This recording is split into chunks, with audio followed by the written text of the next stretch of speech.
In 2003, police in Phoenix pulled over a woman during a routine traffic stop. Her ID said she was a girl who'd vanished 22 years earlier, a girl her own family believed had been murdered and buried in their backyard. 13-year-old Mary Louise Day disappeared from her family's home in Seaside, California, in the summer of 1981. She lived with her mother, Charlotte, her stepfather, William Howell, and her two half-sisters, Kathy and Sherry. Her childhood had already been rough, time in foster care, and reported abuse from her stepfather. Then, one summer night, she was simply gone. Here's the strange part. Nobody reported her missing. Her family later said Mary had run away, and the household simply stopped talking about her. Her sister Sherry only learned as an adult that their mother and stepfather had never actually filed a missing persons report. Haunted by it, Sherry went to police herself. That's when Detective Joe Bertena picked up the case, more than 20 years cold. What he found didn't look like a runaway. Mary's social security number had never been used a single time since 1981.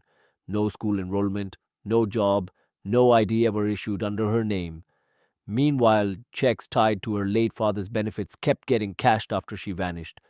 Investigators began to suspect the family was still collecting money in a missing girl's name. The case turned into a suspected homicide investigation. Cadaver dogs, four of them working separately, all alerted to the same spot in the backyard of the family's old home. A dig turned up a child's shoe, a teddy bear, a belt buckle, nobody. And then the twist nobody saw coming. In 2003, that traffic stop in Phoenix put a woman in front of police who identified herself as Mary Day. She knew basic facts about Mary's life and family, but investigators noted she seemed thin on details a real Mary should have known cold. Fearing an impostor, they ran a DNA test against Mary's mother, Charlotte. The result, it confirmed Charlotte was, in fact, this woman's biological mother. That should have closed the case.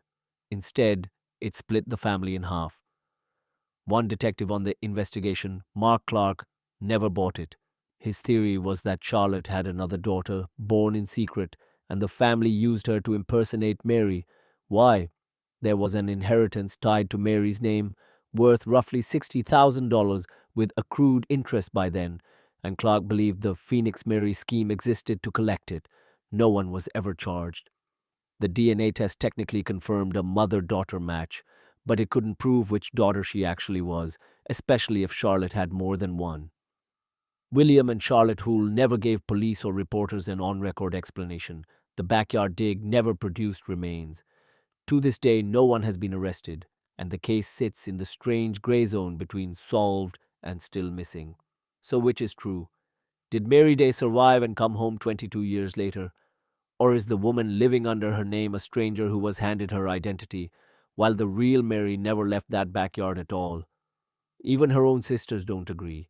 If you want more cases where the ending isn't actually the ending, subscribe. The next one's just as unresolved.